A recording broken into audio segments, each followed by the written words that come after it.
valendo. Então, pessoal, o tema da nossa palestra aqui hoje vai ser a Escola Austríaca de Economia. Eu vou fazer uma introdução, trazendo alguns aspectos fundamentais das contribuições da Escola Austríaca para a história do pensamento econômico. É importante registrar que não são as maiores contribuições, é algumas das maiores. Tem mais contribuições que, com a finalidade de sintetizar e não ficar aqui umas 3, 4 horas falando de Escola Austríaca, eu elenquei algumas que são importantes e que vão ajudar nós a entender um pouco do panorama geral das grandes contribuições dessa escola do pensamento econômico. O plano de voo, mais ou menos o que eu vou seguir para nós conversar aqui, e já digo que vocês podem ficar bem à vontade para nós ir conversando naquele nosso estilo de sempre, né? Qualquer dúvida, algum comentário, alguma coisa, a gente vai conversando bem informal. Então eu vou iniciar com uma linha histórica da própria ciência econômica para nós situar onde que a escola austríaca se situa na linha histórica da ciência econômica. Em segundo lugar, a escola do pensamento que mais cresce no Brasil, um pouco do que está acontecendo no Brasil, que todo mundo está ouvindo falar em Mises, menos Marx, mais Mises. A escola austríaca está bastante gente estudando, conhecendo, tendo mais acesso, né? Então um pouquinho desse contexto no Brasil. E aí eu entro mesmo na teoria econômica da escola austríaca, trazendo aquelas contribuições assim, que eu achei bem oportuno trazer para nós. Como, por exemplo, a teoria do valor, né? Como é que ela entende a origem do valor das coisas, o teorema da impossibilidade do socialismo, a questão do empreendedorismo e o processo de mercado, qual o sistema econômico que a escola austríaca vai nos sinalizar como o melhor sistema econômico para a alocação de recursos, para a prosperidade de uma economia, etc. E, por fim, a teoria austríaca dos ciclos econômicos. O que causa as depressões econômicas? E aí eu vou trazer o exemplo da grande crise americana de 29 e a crise mundial também de 2008. E como que a escola austríaca é capaz de explicar essas grandes crises que afetaram a economia em escala mundial. Aí, por fim, eu encaminho ali algumas sugestões de leitura para aprofundar mais aquilo que foi tratado aqui e um panorama da escola austríaca no Brasil, de novo, faço alguma retomada.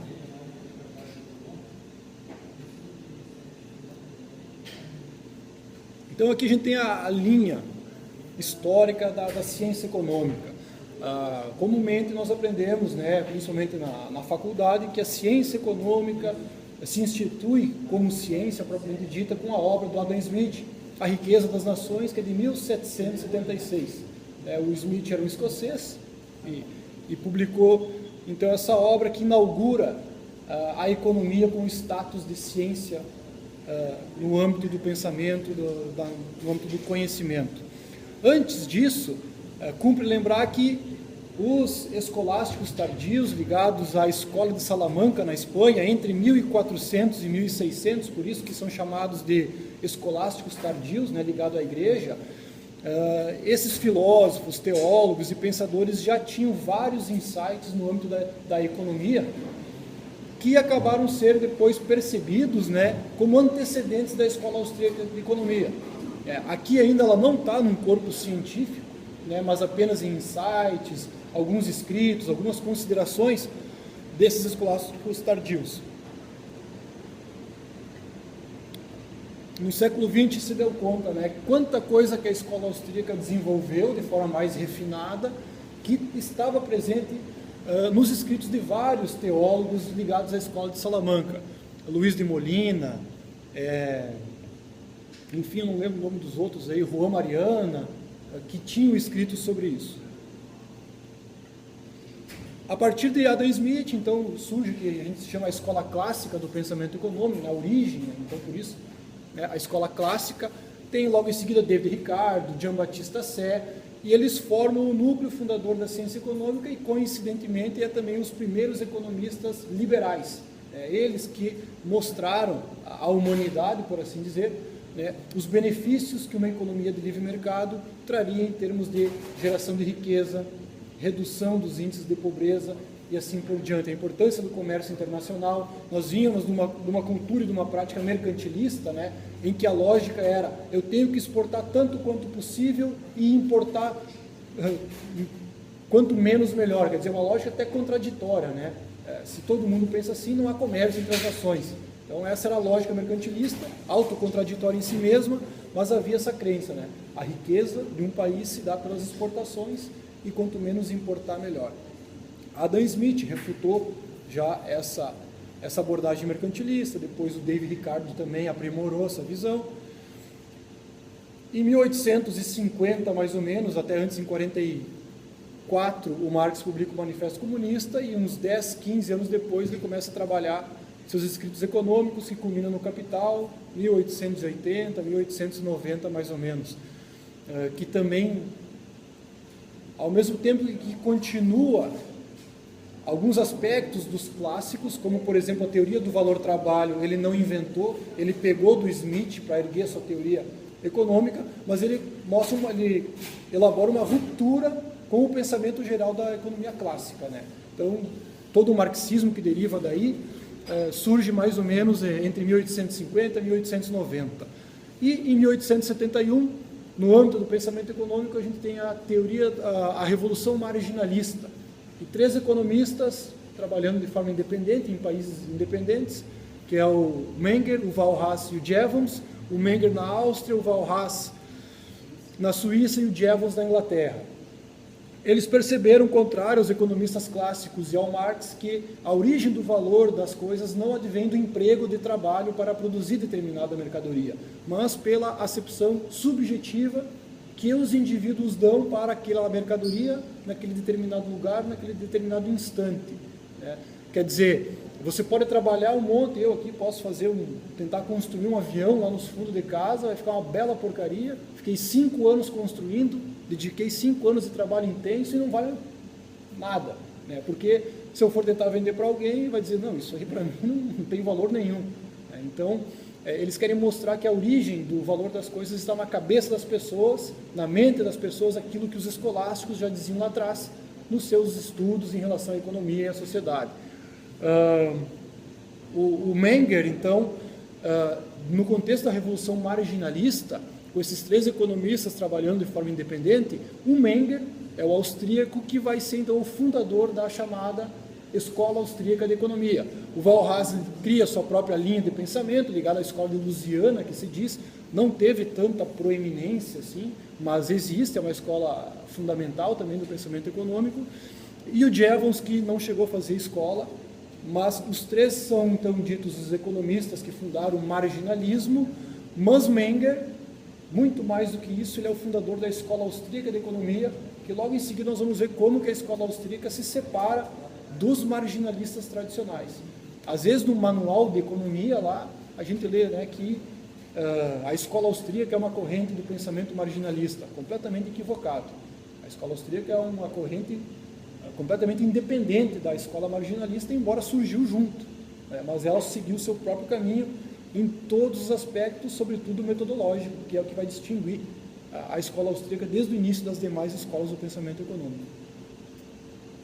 E que vai as levar a conclusões também distintas no fim das contas. A partir de Menger, lá na Áustria, em Viena, ele tem um aluno de um seminário, uma coisa comum que tinha em Viena eram os seminários privados, né? Os professores, intelectuais, construíam seus próprios seminários privados paralelo ao ambiente oficial universitário. Então o Menger tinha seu seminário, do qual o Bombaverk era aluno. Aí Bombaverk escreveu a maior refutação da teoria econômica de Marx. Nós já temos publicado no Brasil, e então o Bombaverk essencialmente vai mostrar o seguinte: se a teoria do valor-trabalho do Marx está equivocada, né, a ideia de que o valor das coisas se determina pelo emprego de trabalho para se produzir, mas não é dessa forma, mas pelo caráter subjetivo, pelas atribuições subjetivas que os indivíduos dão às mercadorias num determinado momento, todo o edifício teórico de Karl Marx está equivocado, porque a teoria da mais-valia, que ele vai justificar que o capitalismo é um regime explorador dos trabalhadores, está assentado na ideia de que o valor das coisas advém do trabalho empregado para produzi-las. Se não é assim, a teoria da mais-valia cai por terra. Se não é assim, a teoria da exploração marxista cai por terra. E dessa forma, todo edifício teórico que Karl Marx construiu naqueles volumes do Capital cai todo por terra, porque as bases já são falsas. E isso o Bombaverk vai examinar detalhadamente nos seus livros. Ali morreu a teoria econômica marxista. Antes do século XX, a teoria econômica marxista estava completamente refutada. Vou abrir um adendo. Eu fiz economia em 99 a 2005, no fim da era FHC, neoliberal, capitalista, globalizador, e início da era PT 2013, né? Então eu peguei a transição, e os professores em geral, se não eram petistas, tinham aquela grande inclinação a gostar do PT, da esquerda, ainda mais que eles estavam cansados de tanto liberalismo que o Brasil tinha, né, com o FHC. Então era muito chique, era muito refinado você ser de esquerda, ser anti-neoliberalismo, aquela coisa toda naquela época. E aí quando eu conheci a escola austríaca, ali em 2001, 2002, eu fiquei impressionado, porque eu já estava no segundo ano da faculdade, ouvindo Marx, ouvindo Keynes, como, né, a grande ciência econômica, né, e eu levava tudo aquilo muito a sério, né, porque afinal de contas é o mestre que está falando, é um doutor que está falando, e eu não era nada, né, não que seja alguma coisa hoje, mas não, era menos ainda, né. E aí eu ouvia com todo respeito e ia ler os caras. Aí eu comecei pela internet a conhecer os austríacos e fiquei impressionado, porque quando eu li um texto do Alceu Garcia demolindo o socialismo com base em Bombávio, em Mises, falei, cara, mas como é que na faculdade ninguém me fala disso? Estão me ensinando lá o marxismo como uma grande revelação da compreensão da economia. Aí eu cheguei nos professores, professor, o senhor conhece Mises? Não conheço. Aí fui no outro, fui lá com os mais íntimos, assim, que eu tinha, uns 4 ou 5, ninguém conhecia Mises. Hayek, não, Bombávio, que muito menos.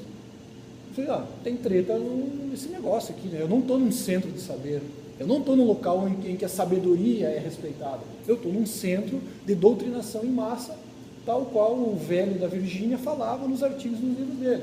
Comecei a viver aquilo que o Olavo falava. Daí eu comecei uma grande guerra homérica dentro da faculdade, né? Aí eu fui lendo, mas sempre com todo o respeito também, né? Às vezes era meio acalorado, porque eu tinha 20 anos, aí imagina, né? O cara com 20 anos é emocionado. Mas infelizmente o ambiente acadêmico ignora toda a contribuição da escola austríaca, completamente, ao ponto lamentável de nós perguntar de Mises os doutores não saberem quem é. Nunca terem ouvido falar, quem dirá ler, estudar e saber o que se trata. Eles têm a visão muito caricata daquilo que leram no Manual de História do Pensamento Econômico, lá, marginalistas. Na melhor das hipóteses vão dizer isso. São os marginalistas, não são? Então, fecho parênteses, segui estudando, né? Bombávio também tinha seminários e o Mises, então participava dos seminários do Bombávio. O Mises é hoje o grande nome da escola austríaca, e justamente com justiça, porque ele foi o cara que mais produziu, sistematizou, organizou, o corpo teórico da ciência econômica. Então, a maioria julga ele como o maior economista do século XX. A primeira obra do Mises foi publicada em 1912, a Teoria da Moeda e do Crédito. É mais ou menos uma extensão da tese do doutorado dele, que era doutorado em Direito, né? Ele é formado em Direito, na época não tinha faculdade de Economia. A turma estudava Direito, Ciência Política, coisas assim, né? E aí ele publica então essa Teoria da Moeda e do Crédito, em 1912, que já mostrava os rudimentos da teoria austríaca dos ciclos econômicos, que é o seguinte: as grandes crises econômicas são causadas pela expansão artificial da moeda na economia, provocada pelos governos, e não pela lógica do capitalismo, pelas forças intrínsecas do mercado, como a teoria marxista anunciava. Aí em Viena, ainda estamos em Viena, aqui na Áustria, logo Hayek começa a participar dos seminários privados do Mises, lá na Câmara de Comércio austríaca, em Viena. E o Hayek era um socialista, né, também, né? O ambiente acadêmico favorecia as inclinações socialistas. Ele era socialista e teve algumas aulas com Mises e caiu da cadeira, né? Nossa! E aí ele começou a estudar e virou auxiliar do Mises no Instituto de Ciclos Econômicos, que o Mises tinha na Câmara de Comércio, nos 1918 até fins da década de 20. O Mises conduzia esse instituto de pesquisa, era bem pequeno, né? É uma coisa, devia ter ele, o Hayek, mais ninguém, né? Não era nada muito grandioso. Só que as contribuições que eles fizeram na década de 20 foram geniais, ao ponto que depois de 74 o Hayek veio ganhar o Nobel de Economia pelas contribuições em ciclos econômicos que ele produziu nessa época com Mises na década de 20. Só acrescentar também, talvez curiosidade, que o Hayek, antes de conhecer os estudos do Mises na área de economia, ele tinha uma quedinha pelo socialismo. Pois então, eu tinha comentado que ele era socialista, marxista, antes de conhecer Mises. Aí lá no seminário com Mises ele caiu da cadeira. Pô, mais ou menos o que aconteceu comigo, né? Pô, o que eu sei, né, cara? Tão de treta, né? E aí nos anos 20, inclusive, e já para 30, o próprio Hayek trava um grande debate com Keynes, lá na London School of Economics na Inglaterra. Hayek vai para lá, a convite do Lionel Robbins, que tinha uma teoria do ciclo econômico muito parecida com os austríacos. Ele convida o Hayek para ir para lá, ele vai lá na terra do Keynes, né? E aí lá o Hayek trava um debate com Keynes.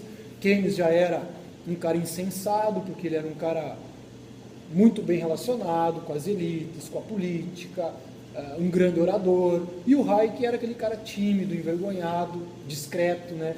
Não tinha nenhum brilho como tinha o Keynes. Esses debates estão publicados, né? Não tem ainda em português, mas estão publicados. Tem um livro, Hayek versus Keynes. Tem um livro escrito por um cara que fez uma análise do debate. Diz que é uma porcaria não, mas diz que não é muito bom esse livro aí. Tu já chegou a ler? Não, eu achei que era bom, anunciado. Meus amigos que leram falaram que não vale a pena. Diz que não traduz a riqueza e aquilo tudo que foi o debate. Talvez o videoclipe aquele lá... Os dois? A parte 1 e 2 lá, tem um videoclipe que fizeram do debate do século, que é a teoria econômica do Hayek versus Keynes, e eles num ringue lutando, e um rap é toda a letra da teoria econômica austríaca e a teoria do Keynes. Essa é a letra. Bombou no YouTube, tem milhões de views, né? Isso popularizou mais ainda a questão da escola austríaca e tal, nesses últimos tempos. Está em 36, aqui em 1936, Keynes publica a sua obra mais famosa, a Teoria Geral do Juro, do Crédito e da Moeda. É um livro incompreensível de se ler, horrivelmente escrito, um jargão que o próprio Keynes inventou, que acabou sendo, lamentavelmente, o livro mais influente na história do pensamento econômico e nas políticas públicas adotadas mundo afora, pelo menos no Ocidente. É o livro que justificou aos políticos, né, que eles devem intervir na economia, que eles devem promover o crescimento, que eles devem inflacionar a economia, devem gastar dinheiro público para impulsionar a atividade econômica. Tudo que um político populista quer ouvir, a Keynes deu uma roupagem científica, né? Faça que isso vai funcionar. Hayek travou uma briga gigantesca com Keynes e depois Mises, que não conheceu Keynes, mas era a obra mais influente e, inevitavelmente, Mises tinha que se reportar a Keynes. Então, o próprio Mises tem vários escritos, e dentro do livro dele, Ação Humana, também tem boas partes que ele mostra as fragilidades e os equívocos da teoria de Keynes. Seguindo, ainda na escola austríaca, então, Rothbard, na verdade, ali na década de 40, tanto Hayek quanto Mises têm que migrar para os Estados Unidos pela invasão dos nazistas na Áustria. E aí eles eram perseguidos, o Hayek e o Mises foram para os Estados Unidos. Mises foi sempre foi um mendigo intelectual, ele não teve nenhuma cátedra universitária, ele vivia de doações, ele dava seus seminários privados lá, vivendo sempre à margem do establishment universitário. Ele foi professor da Universidade de Nova York? Ele foi professor privado. Ele não era professor, ele dava cursos na Universidade de Nova York, mas tipo, eu vou dar um curso lá, quem quiser ir vai. E lá tem essa liberdade acadêmica lá, né? Mas não tinha nenhum prestígio, era uma coisa... E o Rothbard, que é nova-iorquino, foi no seminário do Mises. E o Mises aprendeu inglês com 60 anos, tá? Tem tudo isso. Tem tudo isso. A chance para todo mundo.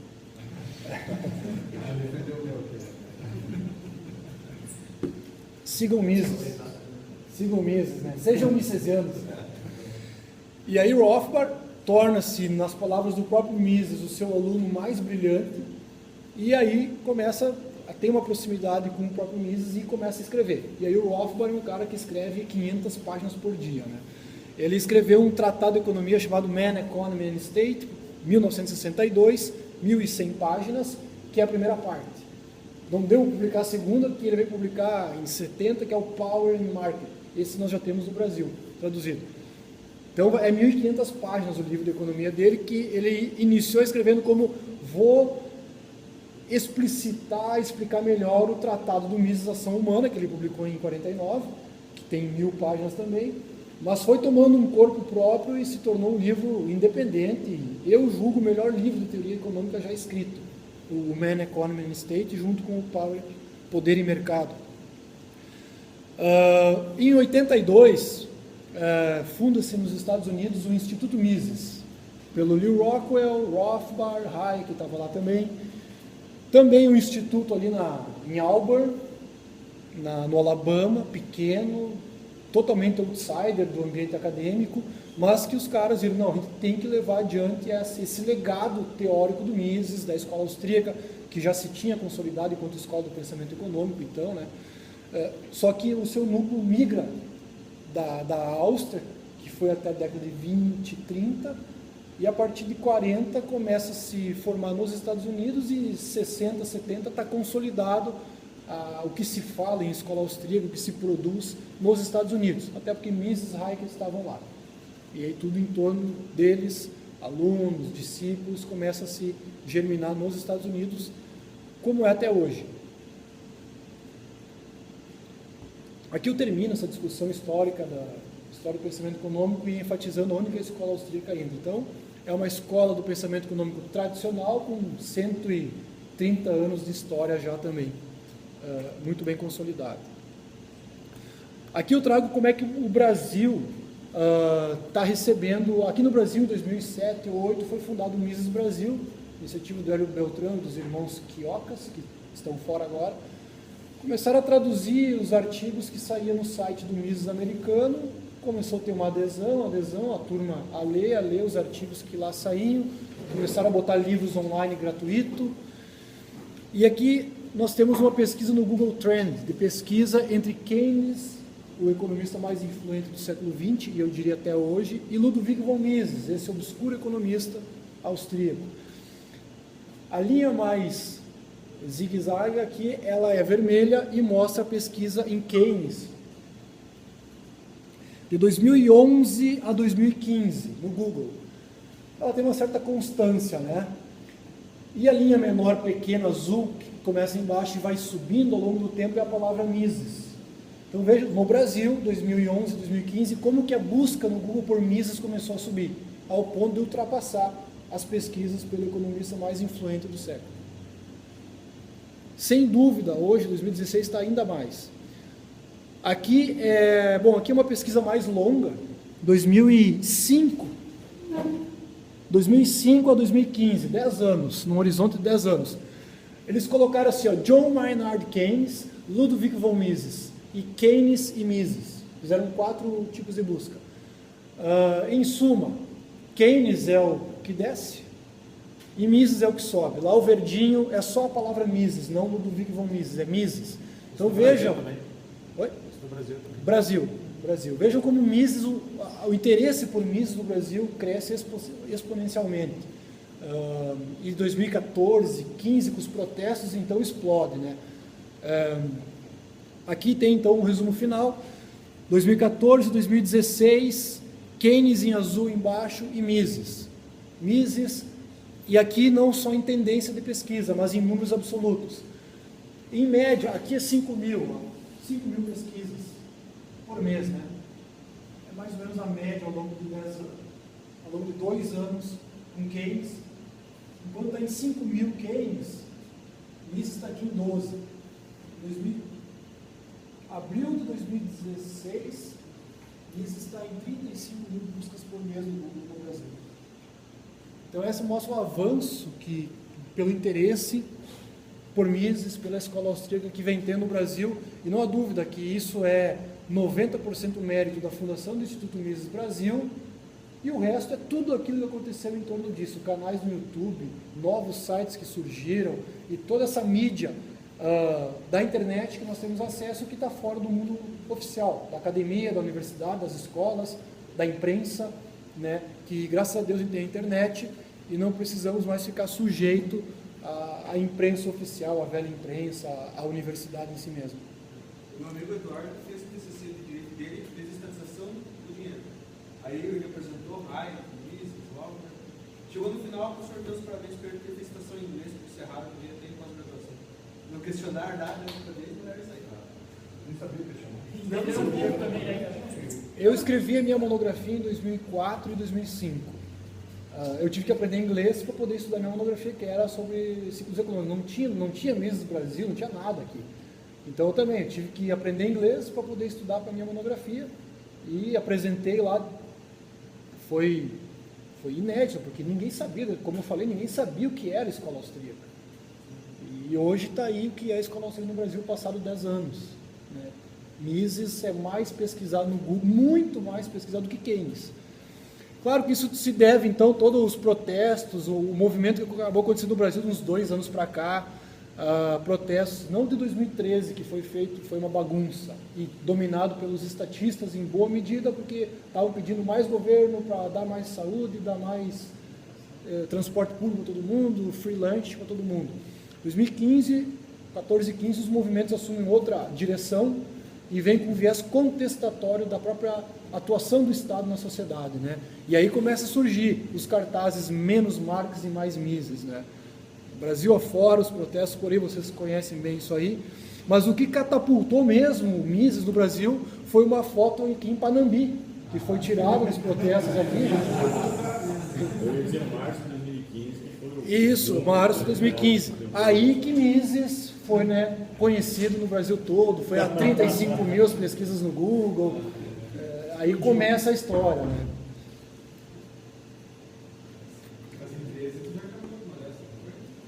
Em 13 não teve aqui no interior, né?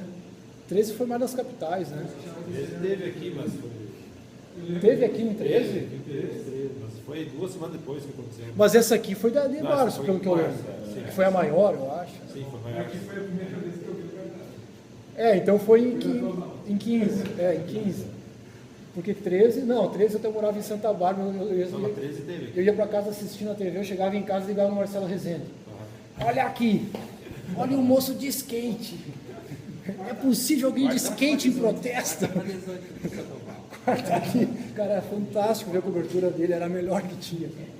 Foi nesse dia ali que deu a manifestação depois na praça, daí o Raul falou, e depois você falou, e daí eles matam ali, eles se cuidaram com os livros, que escrevem os livros. Isso, é isso aí.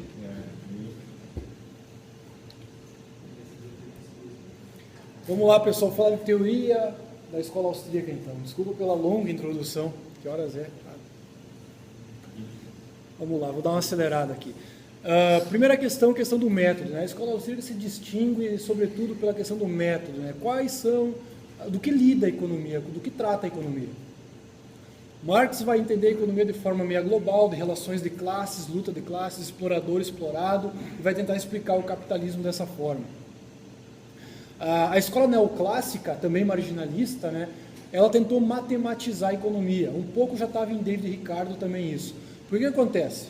No século XVI, século XVIII, tem um boom, né, um enorme êxito às ciências naturais e físicas no mundo todo. Newton, Darwin, e grandes realizações no âmbito da ciência foram feitas no âmbito das ciências duras, né, a ciência natural, ciência física, matemática. E a economia surge, ou melhor, a economia enquanto ciência surge exatamente nesse período, no século XVIII. Só que a economia não é uma ciência exata, é uma ciência humana. E aí vai ter uma briga do método. Né? Qual é o método mais adequado para o estudo das ciências humanas? Mas o mundo estava embriagado com o êxito das ciências naturais e ciências físicas e tinha um certo consenso de que qualquer campo do conhecimento que quisesse atingir o status de ciência deveria adotar os bem-sucedidos métodos das ciências naturais exatas. Então a economia entrou nesse erro, a escola neoclássica está aí para provar, os cursos de mestrado e doutorado em economia estão aí para provar, é só fórmula matemática, e até mesmo os cursos de economia. No mínimo 50%, às vezes 40%, é matemática, uma matematização da economia. Porque entramos nesse erro de que a economia, a sociedade é como uma máquina e os burocratas, economistas, políticos são os engenheiros sociais que manipulam peças, ferramentas para se atingir um determinado objetivo, né? Mais ou menos como se a economia fosse um grande fliperama e tu fica batendo ali, né? Manipulando a sociedade. Qual é que é o problema nisso aí? Por que que isso é um problema? Porque, na verdade, o objeto de estudo da economia são os seres humanos.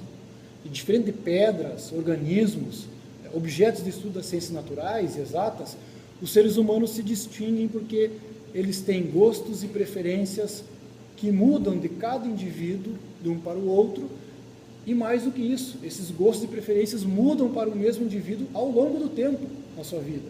Hoje eu tomo coca, amanhã eu vou tomar uísque, né? E assim por diante. Não gosto mais de água, não gosto mais de coca. Então, como que você vai manipular, assim como as engenharias, a física, as ciências naturais manipulam seus objetos de estudo, manipular a sociedade que não tem constância no seu objeto de estudo? Então, esse é o grande drama. E isso, Menger, primeiro economista da escola austríaca, já alertou e escreveu um tratado de metodologia econômica falando sobre isso, que depois foi aprofundado com Mises com o estudo da praxeologia. Praxeologia significa o estudo da ação humana. Não à toa o livro dele se chama Ação Humana, um Tratado de Economia, porque ele vai mostrar que a ciência econômica se assenta no estudo da ação humana, considerando os indivíduos, né, e não peças que você manipula ao seu bel prazer. Tem como prever o comportamento das pessoas. Justamente por ser de caráter subjetivo, é imprevisível. Então, escapa, a tentativa de controlar escapa e você acaba gerando aberrações sistêmicas, como regimes totalitários ou grandes crises econômicas, como nós vamos ver também. Eu aceito mais uma água sem gás, amigo.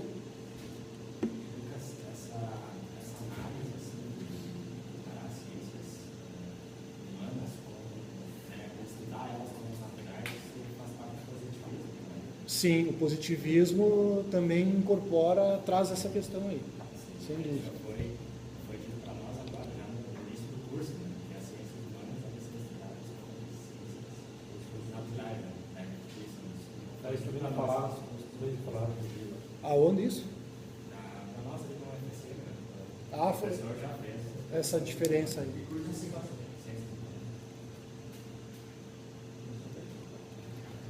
O axioma da praxeologia. Deve ser utilizado o mesmo método da ciência Exatas? exata. Ah, foi dito isso. Não surpreende, porque infelizmente isso tem sido a regra e infelizmente é isso aí mesmo. Vejam bem, essa luta sobre o método, a escola austríaca, quando surgiu o Menger, ele começou a brigar com os caras, se chamou a Batalha sobre o Método. Lá em 1890, o Menger já discutia isso com os historicistas alemães. E se vocês pesquisarem Batalha sobre o Método, vão encontrar isso aí. Então a escola austríaca já surge de uma exclamação: esperem aí, o método das ciências econômicas não deve ser o mesmo método, muito bem sucedido, não há dúvida, das ciências naturais. Porque o objeto de estudo da economia é absolutamente distinto do objeto de estudo das ciências naturais e exatas. Bom, qual método é o adequado? Agora vamos discutir.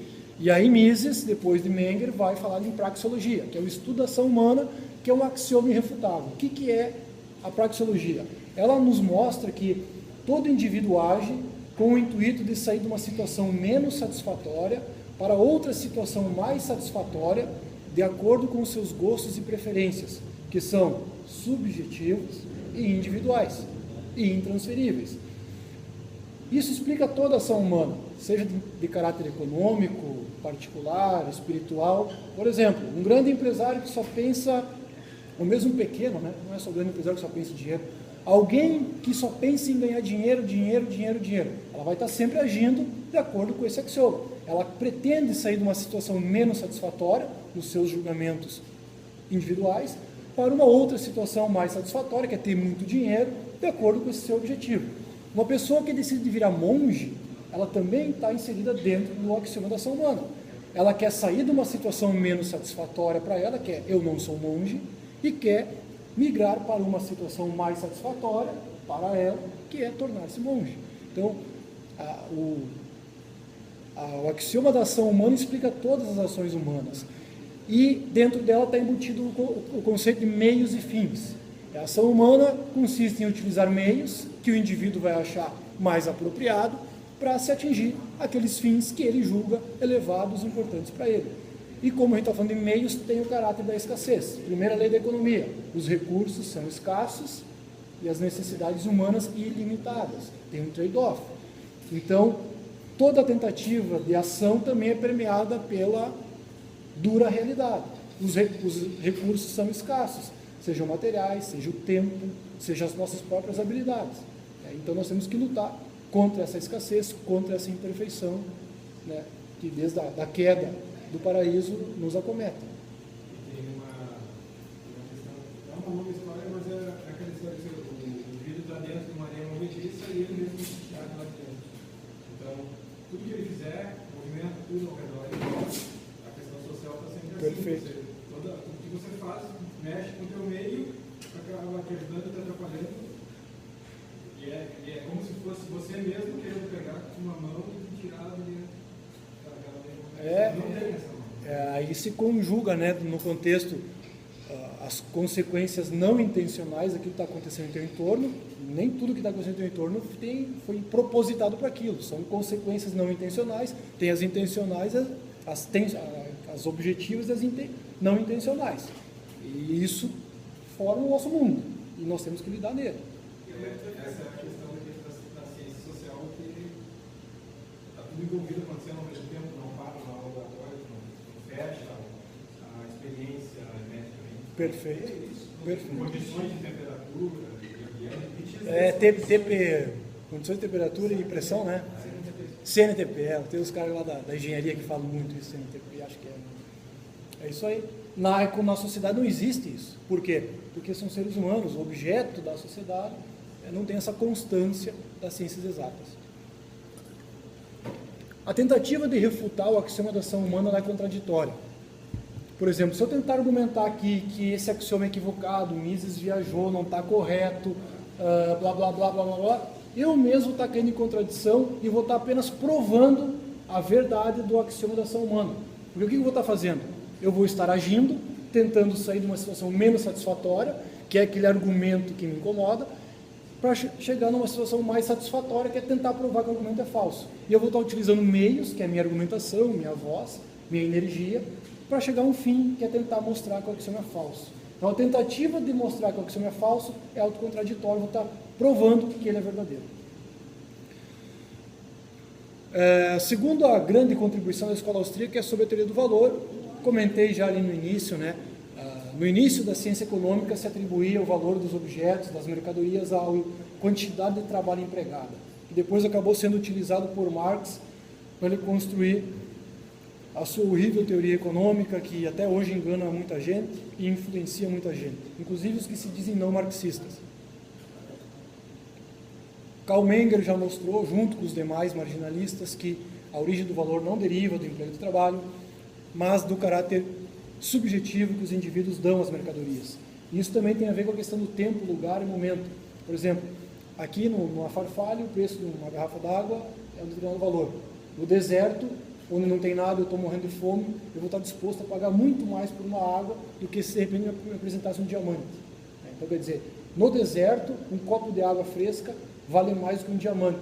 Por quê? Porque as coisas em si são assim? Não. Porque o indivíduo que está diante daquela situação vai atribuir um valor maior ao copo de água do que o diamante naquelas circunstâncias, certo? Então, isso é fundamental naquele momento. No momento seguinte pode ser diferente, e provavelmente o seja. Aí o caráter da ação humana, da subjetividade, né, da atribuição de valor das coisas, e por isso que é da impossibilidade também de manipular uma ordem social em que os gostos estão mudando a todo momento, novidades estão surgindo, mudando o cenário, mudando as circunstâncias e fazendo com que nos adaptemos e levemos a nossa vida dessa forma. terceira grande contribuição da escola austríaca, aqui, especialmente em Mises, escreveu em 1922, notem bem, 1922. Ele escreveu um livro chamado Socialismo. Antes disso, em 20, ele escreveu um artigo, mais ou menos assim, o problema do cálculo econômico no socialismo, é o nome. Depois ele publicou o livro Socialismo, tem 600 páginas, que ele mostra a impossibilidade econômica de um regime socialista, qual seja, aquele regime que pretende estatizar todos os meios de produção para se atingir a igualdade, a justiça, aquela conversa toda que você sabe. Ele mostra que o socialismo significa, então, a abolição da propriedade privada e a sua estatização. O que Mises mostrou no seu teorema da impossibilidade do socialismo? Sem propriedade privada, não há trocas de propriedade, ou seja, não há mercado. Mercado nada mais é do que trocas de propriedade privada. Sem propriedade privada, não há trocas de propriedade. Portanto, não há liberdade também. Sem trocas de propriedade, não emerge o fenômeno do preço, porque o preço é um fenômeno que emerge da interação entre oferta e demanda, que são constantes, individuais, subjetivas e que mudam ao longo do tempo. Por isso a importância dos preços livres. Eles vão mostrar aos agentes econômicos o que está sendo mais demandado, menos demandado, portanto, o que vale a pena você investir capital, o que não vale a pena você investir capital porque não dá lucro. Então, sem as trocas, não emerge o sinal dos preços que vai mostrar as reais condições de escassez ou abundância da economia. Sem os preços, os agentes econômicos, nem mesmo os iluminados burocratas comunistas, vão saber alocar adequadamente os recursos econômicos numa economia. Porque não tem o sinal daquilo que está sendo demandado ou não. Tudo vai ser arbitrariamente decidido a partir da sabedoria iluminada dos burocratas. Vamos produzir isso. Esse é o setor estratégico. Esse não é. Esse é. E vão impor, então, um modelo de economia criado nas suas cabeças. Isso é inviável porque vai, sendo assim, ele vai se tornar inviável porque não tem como funcionar ao longo do tempo um regime desses.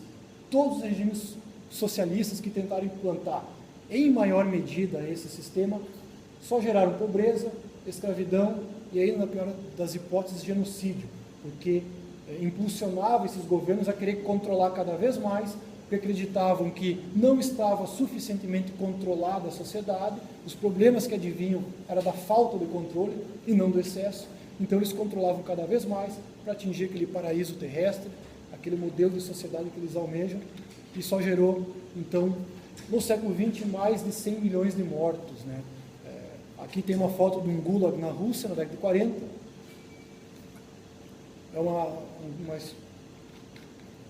Daniel, obrigado aí. Fica convidado para os nossos encontros, ano que vem a gente retoma. Mantenha você informado. Pode me informar aí que eu for possível participar disso. E vamos manter as discussões também. Mantemos contato aí, Daniel, com certeza. Obrigado, abração, cara. Tchau, tchau.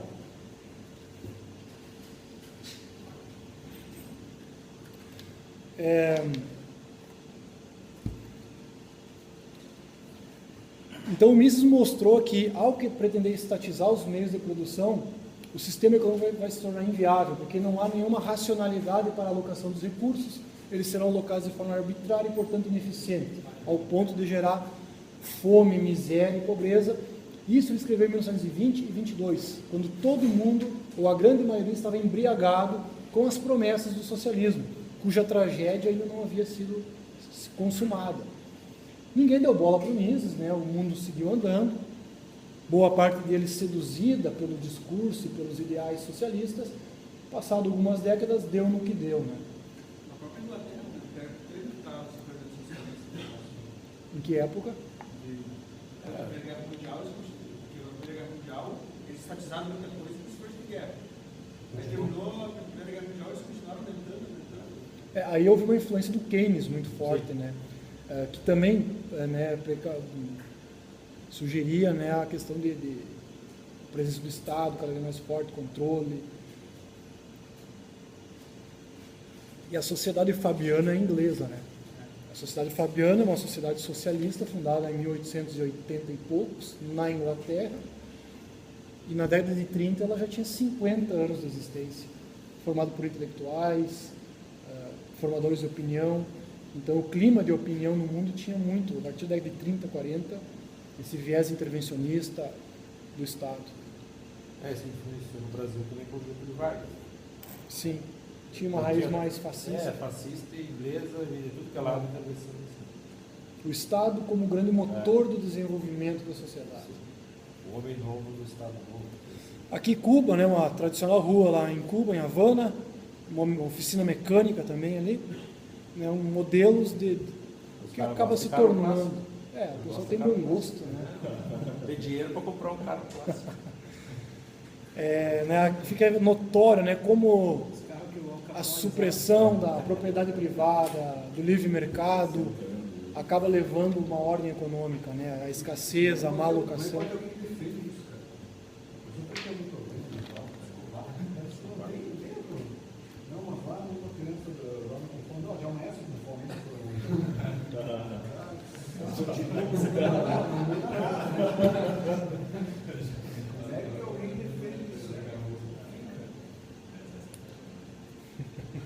Próxima morte do Fidel, eu aproveitei, que era quem.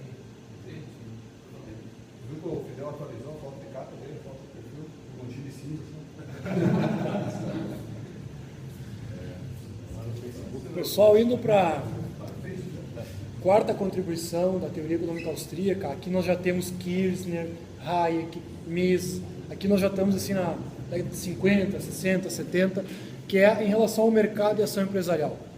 A economia neoclássica vai lidar com o mercado, com esse ferramental matemático, mercado de equilíbrio, vai ter uma série de pressupostos, como preços constantes. Todos os agentes econômicos são detentor do conhecimento dos dados da economia, conhecimento pleno. Nenhum agente econômico é capaz de interferir e influenciar o preço das mercadorias. A economia está em equilíbrio, como se fosse uma ciência exata. Esse é o modelo de equilíbrio dos economistas neoclássicos que os austríacos rechaçam. Por que eles rechaçam? Porque eles estudam a economia a partir da ação humana. Então é impossível você querer construir e pensar a economia a partir de certos modelos de equilíbrio matemático, que vigora na academia, vale lembrar. Lamentavelmente. Ciência econômica na universidade é esses modelos de equilíbrio, modelos matemáticos, é assim que vigora. Os austríacos vão... Como é que vai entender que conhecimento está todo mundo assim? matematizado. E o que acaba acontecendo? Eles pegam certos elementos da realidade que é possível ou supostamente possível mensurar, e o que não é possível mensurar excluem. E como é que você vai saber se aquilo é importante ou não para a ciência econômica, para o estudo da economia? Se eu posso manipular ou não. Então, Eu falar isso no Cisne Negro. do que? Assim, a respeito do que os caras usam para matematizar, ou seja, positivar ali os cálculos que foi feito para fazer a previsão, e daí o que não se coloca, eles dizem, isso não é importante, não vai afetar. Tipo, taxa de juros. Ou seja, eles ignoram a subjetividade dos indivíduos. Isso não é importante, não tem como mensurar, deixa fora do modelo. Mas se você deixar de fora do modelo a subjetividade dos indivíduos, tu destruiu o modelo, tu vai criar uma ficção que não tem nada a ver com a realidade econômica. Então, esse é o problema dos modelos neoclássicos. Ela apenas abstrai a subjetividade do indivíduo. Só isso. Ignora o que não se ignora a parte O fundamental. O que não se sabe. Ignora o fundamental. O Taleb fala isso o tempo todo, que as pessoas ignoram justamente o que elas não sabem. E aí elas ignoram a realidade. Sim. E tu sabe como é que é? A realidade sabe menos da realidade. O teu conhecimento é uma parte nas partes da realidade. Se tu ignora tudo isso, fica só Fala contigo e tu tem razão. Aí os economistas austríacos vão chamar então, eles não entendem a economia, o mercado de equilíbrio, mas eles vão chamar de processo de mercado. Justamente um processo porque é feito por seres humanos, está embutido nele a categoria da ação humana, em que todos os indivíduos ou todos os agentes estão permanentemente em busca de satisfazer as suas necessidades, ou como diria Mises, sair de uma situação menos satisfatória para outra mais satisfatória, e isso vai compor então a economia. Os consumidores, via de regra, sempre buscando pagar o menor preço, E os empresários, via de regra, sempre tentando vender pelo maior preço, até que se chega num equilíbrio em que o negócio torna-se viável e o preço é revelado naquele momento, naquelas circunstâncias, que podem mudar ali na frente, num outro negócio, num outro momento. Então, os austríacos entendem a competição como um processo de descoberta.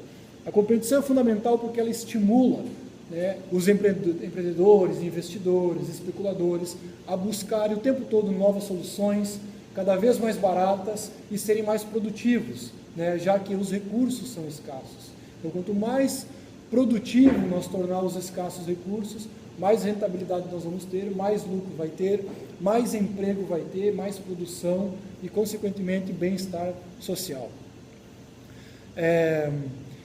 Os austríacos enxergam, então, o empreendedor, o Kirchner, especialmente, vai falar que o empreendedor, a característica dele principal é que ele está sempre em estado de alerta, né, tentando encontrar oportunidades de lucro, né, mercados não explorados, produtos não explorados, que ele possa fazer algum diferencial ali e obter um lucro e aí desajustar uma situação de equilíbrio e tentar chegar o mais perto possível do equilíbrio. Digamos que chegue no equilíbrio, logo em seguida esse equilíbrio vai se desfazer. Por quê? Gostos mudam, novidades surgem, inovação surge e aquele equilíbrio que talvez momentaneamente tenha sido atingido logo se desfaz e o processo continua. Então, na visão dos austríacos, essa é a visão do funcionamento do mercado, enquanto um processo em constante busca pelo equilíbrio, mas que nunca o alcance, porque a ação humana está sempre acontecendo, novidades, a criatividade, a subjetividade, a incerteza é inerente à nossa natureza. Então, uma tal situação de equilíbrio matemática, ela é impossível. Então, qual é o sistema econômico que a escola austríaca vai sugerir, né, já que estamos falando de economia, ordem econômica? O planejamento estatal está descartado, né? O socialismo é economicamente inviável, só resulta em pobreza e opressão, não vale a pena se dedicar a ele. É cientificamente constatado. O intervencionismo econômico, né, que reconhece que existem falhas do mercado e que o Estado deve então superar essas falhas, eles também rejeitam porque o próprio conceito de falha de mercado, digamos que haja uma demanda por viagens a Marte aqui, o setor privado está sendo incapaz de produzir uma empresa, agências de viagem, não, o Estado tem que intervir e criar uma empresa para levar as pessoas a Marte porque tem uma demanda não atendida aqui. Né? Então, falhas de mercado, como nós vivemos num mundo de recursos escassos e necessidades ilimitadas, falhas de mercado sempre vai ter. Necessidades não atingidas sempre vai ter. E nem por isso se requer que o Estado intervenha para suprir tais necessidades, porque caso contrário, nós vamos atingir um sistema totalitário em que o Estado tem que fazer tudo, porque as nossas necessidades são ilimitadas. E aí nós vamos cair no erro primeiro da tentativa de construir um regime estatal na economia.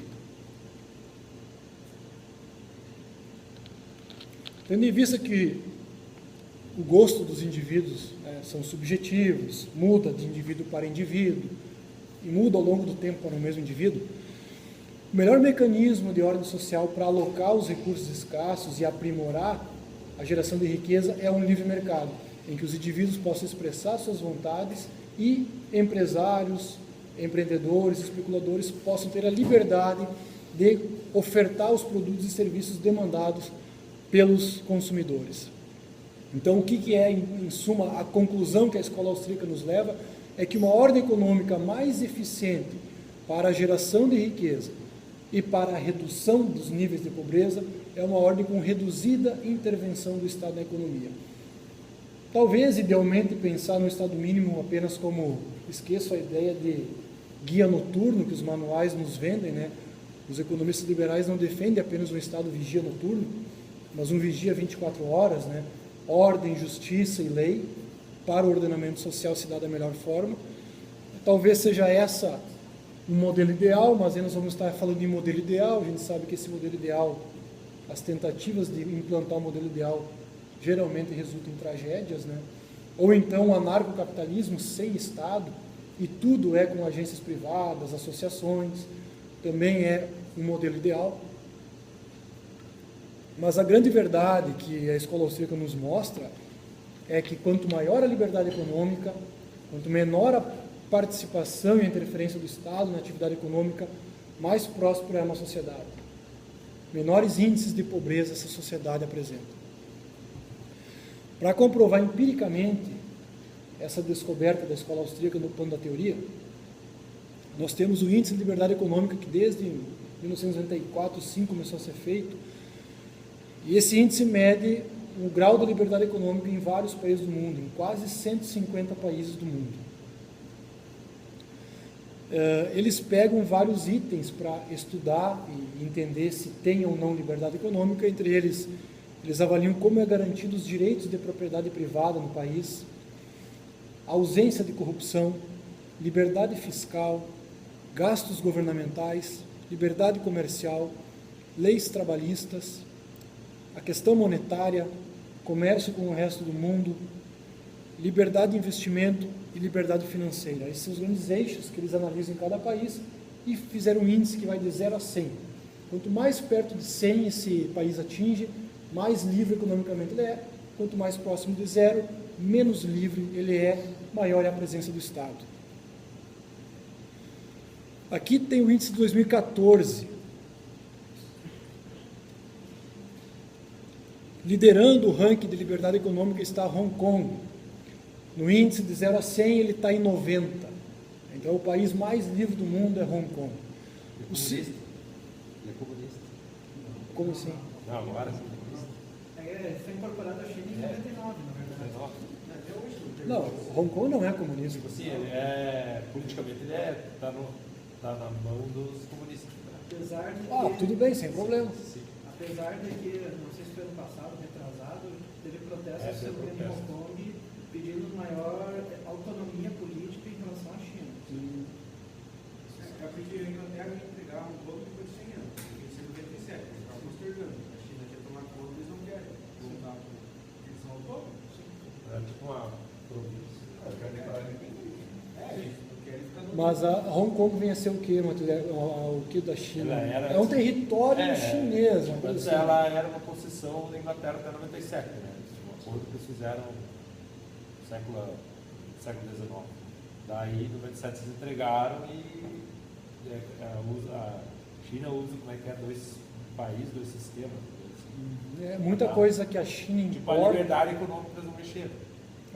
Até porque para eles também é útil. A pauta de importação chinesa, a grande maioria vai por Hong Kong. É tudo Hong Kong. Tipo, como que o Hong Kong vai consumir tudo isso? É que pra eles oficialmente vai por lá. Eles querendo ser a indústria do mundo, né? Acho que a impressão, né? Vai por ali que seria o Sim. Então tá, Hong Kong em primeiro, Singapura em segundo, Austrália, Suíça, Nova Zelândia, Canadá, Chile em sétimo. Quase tudo colônia inglesa, né? Esse colônia inglesa. Sim, Canadá, Nova Zelândia, Austrália e Hong Kong. Então veja, ó, a nota começa em 90, 89, 82, 80. Então veja, não tem nenhum país plenamente livre que a nota 100. Algum grau de presença do Estado existe, algum grau de intervenção existe. E vem vindo.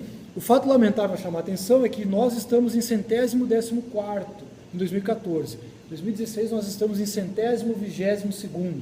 Nós decaímos, como todos nós sabemos, né? 13 anos de PT não ia passar em vão no quesito de liberdade econômica. Mas qual foi a maior nota, será? O Brasil nunca teve 110, 112, sempre foi horrível. Só o exemplo da Petrobras. Como assim, números? Números, lá em cima. 56. 56 o Brasil. A terceira, 56. 44% é imposto. Coincidentemente bateu. Porque não é só imposto que você mede o grau de liberdade econômica. O imposto é um dos itens, né? É que a Suécia é o imposto até maior do que o imposto é um dos itens restritivos da liberdade. Vai ter países que vão ter uma carga tributária de 40%, 50%, mas os outros aspectos é muito livre. Lei trabalhista, comércio com o mundo. O Brasil tem uma lei trabalhista fascista, o Brasil tem uma carga tributária escandinava, o Brasil é um dos países mais fechados do mundo, não tem um comércio com o mundo. É mais fechado que a China. Sem dúvida, muito mais. Não à toa nós estamos nessa vergonhosa posição, e o índice ele categoriza assim, ó, países, não é plenamente livres, vamos dizer, muito livres, depois vai ter ali pouco livres, quase fechados e fechados. O Brasil é quase fechado. Essa é a nossa categoria. Nós não somos nem um pouco livre, nós somos quase um regime totalitário, um regime opressor. Nós estamos mais perto de Cuba, Venezuela, China do que da França. Sim, exato.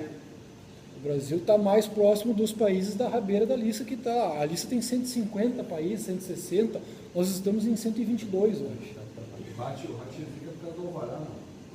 Pegar o alvará, que ele botou, senão... Então, tá aqui. Pessoal, próximo, PIB per capita. Como é que os dados econômicos e sociais se mostram nesses países?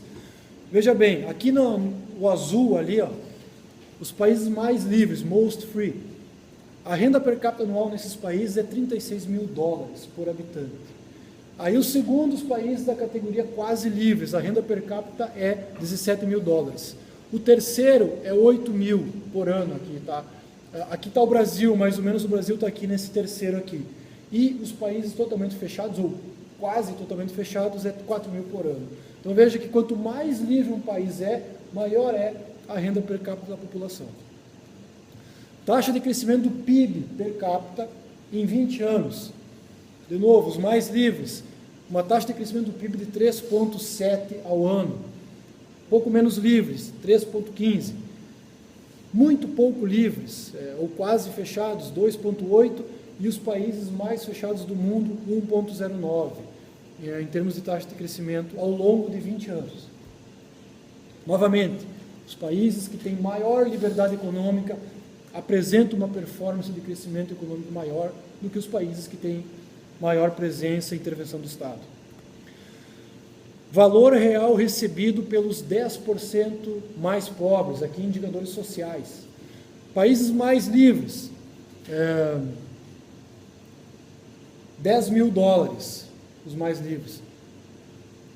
Nem tanto livres, já cai para 3 mil. Vejam como graus menores de liberdade achata a renda dos mais pobres da sociedade.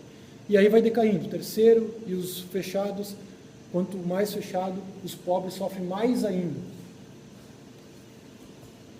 Como vive um pobre americano? 80% tem ar-condicionado em casa, 92% tem forno micro-ondas, quase 75% tem pelo menos um carro, mais de 60% tem TV a cabo, mais da metade tem computador e 43% tem acesso à internet. Eu acho que esses dados aqui é no mínimo de uns 8 anos atrás. É bem defasado isso aqui. 83% das famílias afirmam ter alimentos suficientes e 42% delas são proprietárias das residências onde moram.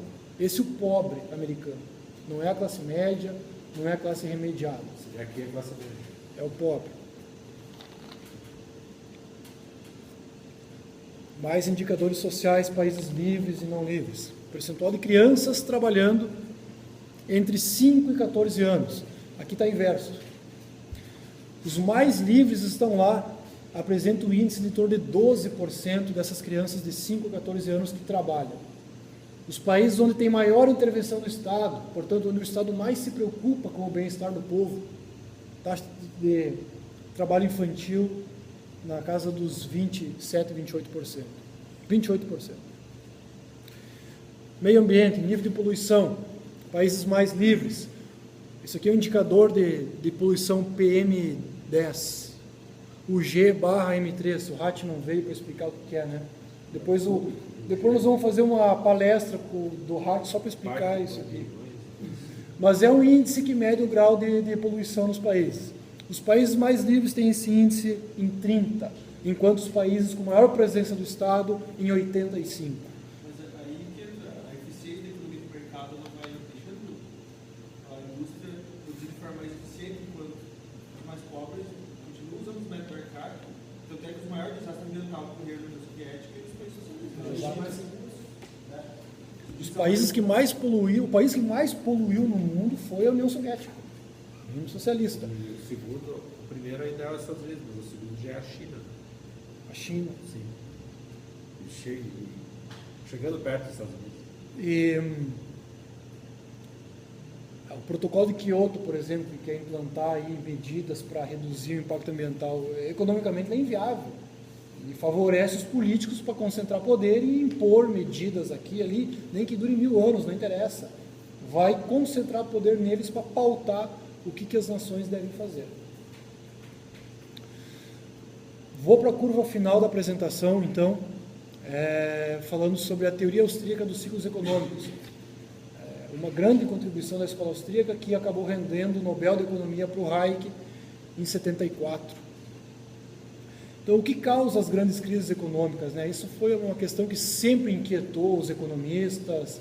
Né? Por que a economia de tempos em tempos tem esses solavancos gigantes que derrubam a atividade econômica, geram desemprego, pobreza, miséria, de consequências dramáticas no plano da economia e no plano social.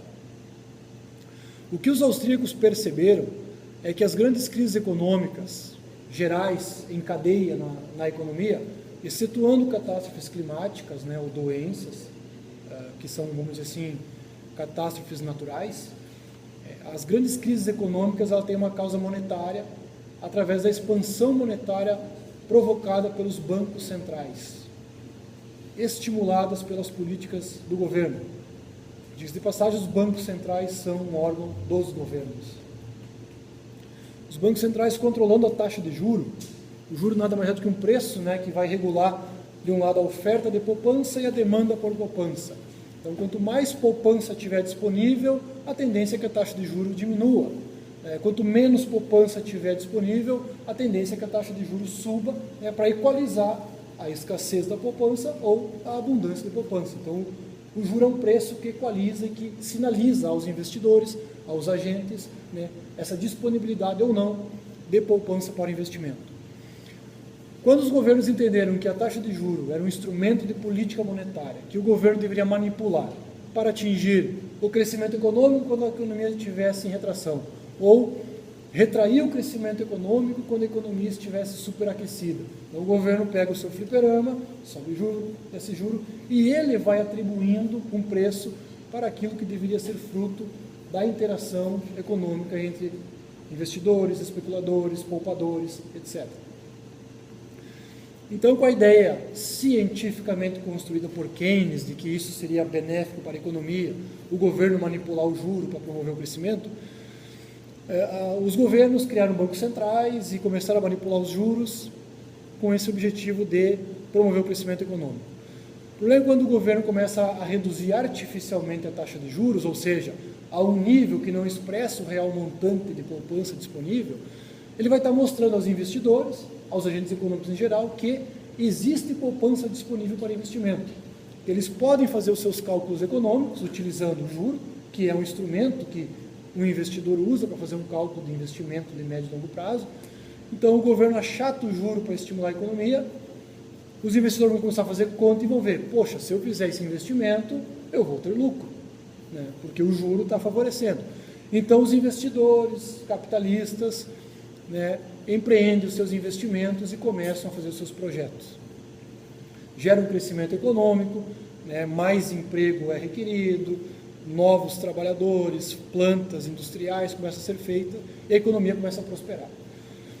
Acontece que, como não tinha aquela poupança disponível, foi pela queda artificial dos juros, junto muitas vezes com a expansão da moeda, com ele imprimindo dinheiro para falsear uma poupança que não existia, a inflação começa a vir à tona, porque mais moeda na economia vai pressionar os preços da economia. Então, mais cedo ou mais tarde, alguns ativos, alguns setores mais ou menos começam a pressionar. O Brasil viveu uma crise imobiliária. A gente sentiu muito isso, o preço dos terrenos e dos imóveis, né? Porque o crédito foi canalizado nesse setor. Nos Estados Unidos a mesma coisa, nos anos 2000. Então a inflação começa a pressionar, a tal ponto que começa a ficar indisfarçável e o governo começa a se ver obrigado a fazer alguma coisa. E uma dessas coisas que ele vai ter que fazer é subir a taxa de juros para conter a inflação. Quando o governo é forçado a fazer isso, e ele sobe o juro para conter a inflação, ele vai estar fazendo o quê? Vai estar mostrando aos investidores que aqueles projetos que eles fizeram no passado, baseado naquele juro artificialmente manipulado, se mostrou inviável. E aí projetos começam a ser suspendidos, outros nem iniciados, empresas vão à bancarrota, o desemprego começa a subir e a conta, a fatura de um artificialismo inicial construído pelo governo através da manipulação dos juros ou da expansão da moeda, vem à tona e aí tem-se então as grandes crises econômicas. No Brasil começou, o governo brasileiro, depois de 2008, que começou com essa expansão. Foi se eles estavam bem acentuando. mais controlado ali. Sim. Era Lula ali No segundo mandato do Lula, o primeiro que ele controlou mais para não... o primeiro ele controlou bonito. No segundo começou algumas medidas e no primeiro da Dilma foi Aí foi. a nova matriz macroeconômica. Aí entraram em cheio em expansão monetária. Pelo BNDES. O maior intervencionismo do Lula foi por causa da crise de 2008. Né? Sim, aí teve a desculpa. Amigo, eu aceito uma IPA, tu tem IPA, né? Por favor. Foi isso que aconteceu na grande crise de 29. Todos os livros de história econômica nos mostram que foi a grande crise do capitalismo, né? Marx estava certo. Keynes, então, para nós não ser tão marxista e comunista, vamos ser um meio termo, né? Aquilo que Mises chamava de o regime intervencionista, o Keynes, então, agora o governo tem que salvar o capitalismo, né? Porque ele tem forças internas, a ganância dos empresários, começam a produzir em superabundância, né? Antes disso, né, o Marx dizia, né, que o capitalismo ia produzir tanto, movidos pela ganância do empresariado, que ia ter uma superabundância para pouca demanda, e aí ia ter uma crise econômica, e isso aconteceu em 29. Nada mais falso, né? Porque 29, justamente na década de 20, o FED começou a expandir a oferta monetária à exaustão, criando um boom econômico. Foi criado em 1913. Criando um boom econômico na década de 20, e que foi estourar em 29. Então a crise de 29 americana foi uma crise causada pelo intervencionismo estatal.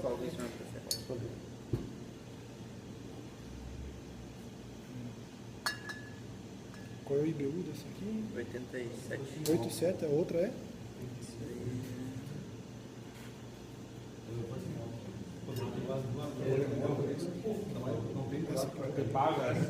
Eu vou querer esse aqui. Lucas, o Offord tem um livro bem curtinho, Direita, Esquerda, Perspectivas para a Liberdade, que fala da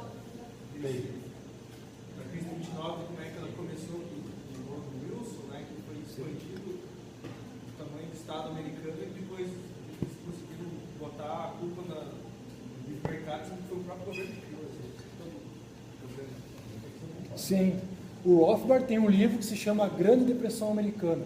Pessoal, quem tem interesse em estudar crises econômicas, ciclos econômicos, crise de 29, leiam A Grande Depressão Americana do Rothbard. Ele detalhou toda a origem da crise e tem uma demolição ao keynesianismo nesse livro. É magistral. Está online no Mises. Eu tenho para vender com desconto lá. Eu tenho alguns exemplares ainda. Deve sair por uns 30, 40 reais. Dá um bom desconto. Ele deve estar uns 60 reais esse livro.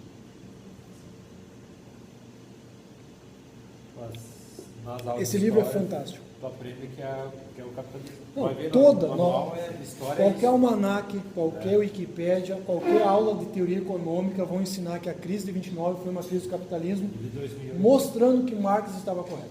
2008 é a mesma coisa. É completamente irracional a ideia marxista de que os empresários vão querer produzir em superabundância o tempo todo de forma insana. Isso é antilógico. Nenhum empresário Pode ter empresários malucos que façam isso? Pode. Tem empresários que fazem isso? Tem.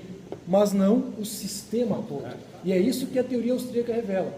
Uma crise econômica, ela não é causada por uma crise no setor X ou da empresa Y, que acontece. Empresários tomam decisões equivocadas, erram e quebram. Mas isso não é uma crise econômica. Isso não é uma depressão econômica. O problema é uma crise sistêmica, que gera as grandes depressões econômicas. E essa tem a causa no governo através do Banco Central ou através da expansão monetária, que gera um boom inicial, todo mundo vê a economia crescer, mas logo adiante fatores de endividamento dos agentes, endividamento do governo ou a própria inflação que começa a pressionar, vai forçar o governo a tomar medidas restritivas e mostrar que aquele cenário econômico anterior era falso, não era real, e ele tem que subir juro, reordenar as coisas e mostrar para os agentes econômicos que... Outra teoria de ciclos econômicos é do Kondratiev, né? Que ele fala que o capitalismo ele tem altos e baixos em ciclos de cada 40 anos, que assim, o ápice se dá quando tem uma nova tecnologia, mas isso aí também ele pegou, como é que eu vou dizer, de dados passado para prever o futuro. Exatamente. Sim, exato. Porque, que nem, por exemplo, em 87 teve uma crise no mercado de ações, que caiu bruscamente, mas foi questão de poucas semanas, voltou que estava normal, sabe? Então, ali já... Tem essa do Trump, né? Todo mundo dizendo que ia cair, não sei o que, agora isso está... O Kondratiev é um economista russo, ele publicou assim na década de 15, antes de 20 ali mais ou menos, ele publicou, 20 talvez, e ele falava a teoria dos ciclos longos, né? O que ele fez? Ele pesquisou dados empíricos disponíveis na Europa e nos Estados Unidos, como taxa de juros dos títulos públicos do governo, índice de produção de minério, que era muito produzido, e percebeu que ao longo de 100 anos de pesquisa, os preços acompanhavam, fizeram esse ciclo. Ele chamou isso de teoria dos ciclos, econômico, muito estudado, muito reconhecido na academia.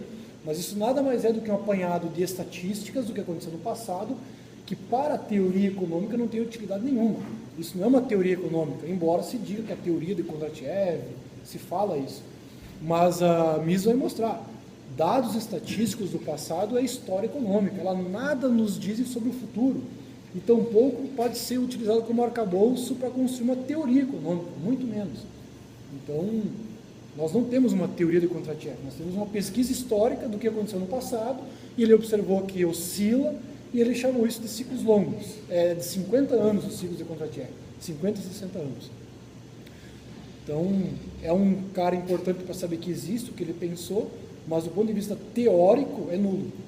Ele tem um valor histórico, mas não teórico. Tanto que os russos, eles acabaram expulsando Kondratiev depois que aconteceu a Revolução, porque ele dizia que, na verdade, o capitalismo não morria. Ele dizia assim, ele tinha pico, depois se caía, mas depois ia subir de novo. Aí ele foi expulso lá da União Soviética. Isso era contra a teoria marxista.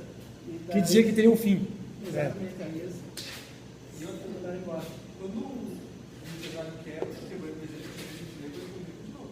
Aí os caras querem controlar a economia, botar todo o poder econômico e político num agente só, que se a gente errar, vai todo mundo no saco. Sim.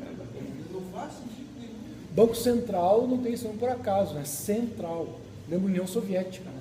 Latura central, planejamento central, Banco Central. Então, quer dizer, Banco Central é a entidade mais anticapitalista que existe.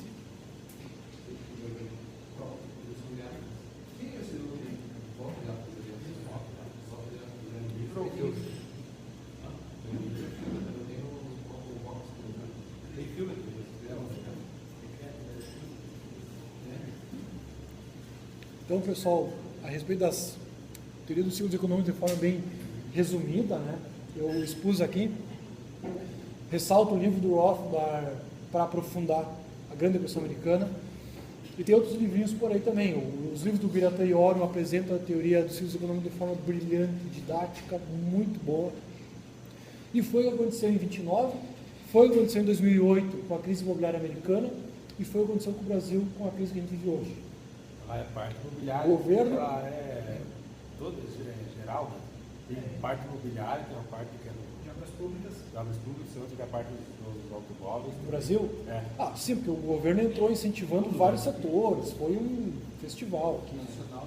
Foi um festival. O setor de petróleo também. Olha, a Petrobras quebrou. Aqui foi uma mistura de desenvolvimentismo com keynesianismo exacerbado. Os caras pegaram tudo que não presta e fizeram uma teoria, uniram e fizeram o que fizeram. Né?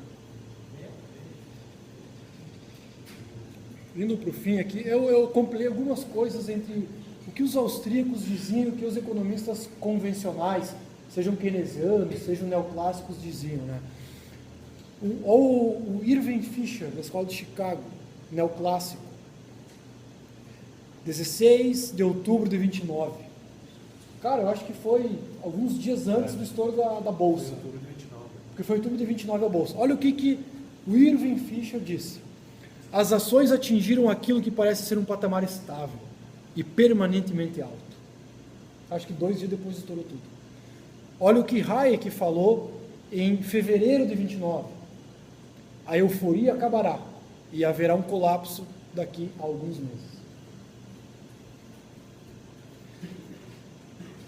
Agora, vindo para Estados Unidos, 2005, quando tudo estava indo bem, a bolha imobiliária bombando, né? Depois veio estourar em 2008. Ben Bernanke, conhece o Ben Bernanke? Na época seria o futuro presidente do Fed.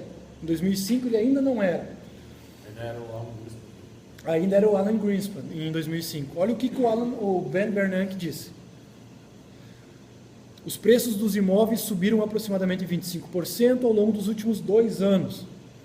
Embora a atividade especulativa tenha aumentado em algumas áreas, tais aumentos de preços em nível nacional refletem majoritariamente nossos robustos fundamentos econômicos.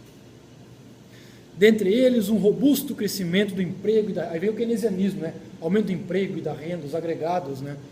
Baixas taxas de juros sobre empréstimos hipotecários, mas, sem dúvida, taxas estáveis de formação de famílias e fatores que limitam o aumento da oferta de imóveis em algumas áreas.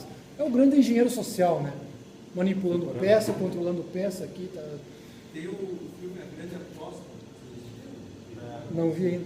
É muito bom, tem o Brad Pitt e daí os caras que descobriram a crise imobiliária antes dela acontecer. É baseado num livro, né? Baseado no livro. Do Michael Big Short, é o Michael alguma coisa, o autor. Eles foram no bordel lá, uma prostituta tinha um condomínio inteiro financiado com financiamento dela. Não, foi uma verdadeira farra. Veja só então o que o Mark Thornton, lá do Mises Institute americano, falou em 2004. O aumento ocorrido na inflação de preços não deveria ter sido nenhuma surpresa, dado que o Fed aumentou a oferta monetária em 25%. Quanto que o Ben Bernanke fala que aumentou o preço dos imóveis lá em cima? 25%. Durante o período 2001-2013. Isso eles fizeram por causa do ataque das Torres Gêmeas. Tem o motivo, teve todo esse contexto. Para justificar, sim. Considerando-se o incentivo governamental e práticas negligentes e frouxas de concessão de empréstimos para a aquisição de imóveis, os preços dos imóveis poderão despencar no futuro, o que gerará grandes falências. Consequentemente, empresas financeiras, inclusive as grandes empresas hipotecárias protegidas pelo governo, Fannie Mae e Freddie Mac, que vieram à bancarrota, poderão ter de ser socorridas com o dinheiro dos pagadores de impostos. Exatamente o que ele falou aconteceu. Exatamente. Ainda a crise americana, antes dela estourar, Paul Krugman, mas nem vale a pena citar esse cara, né? Esse cara tinha que estar numa camisa de força. Eu vou me abster de citar o que esse cara falou, tá? Mas ele está todo dia na imprensa. Dá um problema lá na Alemanha, na Áustria, não sei aonde. Eu peço desculpas por ter trazido Paul Krugman. Mas o Bresser... Falha minha. Quem? O Bresser dá um microfone para ele até hoje? Sim. Ou aquela Maria Conceição Tavares. Bem, aqui tem mais um exemplo, Peter Schiff, falando, né, o preço dos imóveis hoje são completamente insustentáveis, 2006, completamente insustentáveis. Eles foram elevados a esses valores artificiais por causa de uma combinação entre hipotecas e valores ajustáveis e artificialmente baixos. Ou seja, o Peter Schiff é um cara, um mega investidor americano, que usa as ferramentas da escola austríaca, da TAS, da teoria austríaca do ciclo econômico, para investir. Então ele estava falando que era insustentável, ele ia para a Fox News dar entrevista com os outros caras, falava que era tudo insustentável, que era uma bolha, e os outros economistas ao redor dele davam risada dele, diziam que ele estava louco, não entendiam o que ele estava falando, que estava tudo muito bem, tudo muito robusto, tudo estável, tudo lá em cima, né? Logo depois estourou tudo. Vindo para o Brasil, nós temos o Mendonção, né? grande Mendonção. Liga do FHC. Estourou em 2011, né? Estourou a crise em 2008, a economia não dava mais, injetando dinheiro, Obama imprimindo dinheiro, salvando o banco, salvando a porra toda. E veja bem o Mendonção lá no entre aspas da Globo News. Acho o Krugman um sujeito inteligente, muito preparado, mas eu, que bebo na mesma água que ele, keynesiana, esse negócio todo, eu estou meio depressivo, porque era para funcionar. Tudo que o Banco Central fez, tudo que o Obama fez, era para ter funcionado. Mas eu acho que a estagnação americana não explica a falência do modelo keynesiano. Eu acho é que o que tem é que, junto disso, você tem um colapso do sistema bancário americano e no mundo todo. Mais intervenção. Então vamos ter que ter mais intervenção. Aqui nós temos um keynesiano clássico, né, insensado, E conflitado, era ministro do perdido, FHC, né? completamente perdido. Não sei do que era. Esse cara era do FHC, ele era do FHC lá. E aqui é uma matéria de 2014 na Exame, né? Claro, o establishment todo apavorado, não sabia o que estava acontecendo, ninguém sabia o que estava acontecendo. Comprovado, economistas não sabem prever recessões. Sim, esses economistas que eles dão ouvido, que eles chamam para falar, não sabem mesmo. A maneira mais certa de perder dinheiro, acreditar em economista. Indo para o fim, então, pessoal, alguns livros para evoluir. Aquilo que muito sintetizado foi apresentado aqui, fica como sugestão, tomem nota, enfim. Primeiro livro para introdução às 6 lições do Mises, Economia numa única lição do Hazlitt, esplêndido esse livrinho. Economia e Liberdade do Birata Iorio, e aí está mais ou menos em ordem, viu? Esse Economia e Liberdade do Birata Iorio é sensacional para conhecer todo o universo da Escola Austríaca de Economia. Ele tem uma didática esplêndida, os capítulos bem organizados, é muito bom esse livro. Está online no site do Mises, mas eu recomendo que comprem. Para quem gosta de ler, anotar, tenham esse livro. Eu acho que na estante virtual, que é o único lugar que vocês vão encontrar assim por 15, 20 pila. Se encontrarem, comprem esse livro. É o melhor livro sobre a escola austríaca que eu já li e, segundo eu já ouvi falar, já escrito, sobre a escola austríaca, que apresenta um panorama da escola austríaca no mundo. Já ouvi falar ser o melhor livro em termos de didática e de escopo que ele abrange. Fred Bastiat, tem no Brasil como Bastiat, como ensaios, enfim, muito bom. Tem que ler Bastiat. Bastiat refutou Keynes antes dele publicar as coisas dele. Ele é de 1850, ele publicava. Já mostrou que Keynes ia ser uma farsa completa. Está tudo ali no Bastiat. E o Bastiat é legal de ler. Ele é informal, ele é engraçado, ele é muito bom de ler. Uma teoria do capitalismo, do socialismo, do Hoppe, e o essencial von Mises, do Rothbard. Também apresenta as contribuições do Mises, praxeologia, teoria do valor, problema do cálculo econômico no socialismo, teoria dos ciclos econômicos, está tudo aqui no essencial von Mises, livrinho de 100 páginas, muito bom também.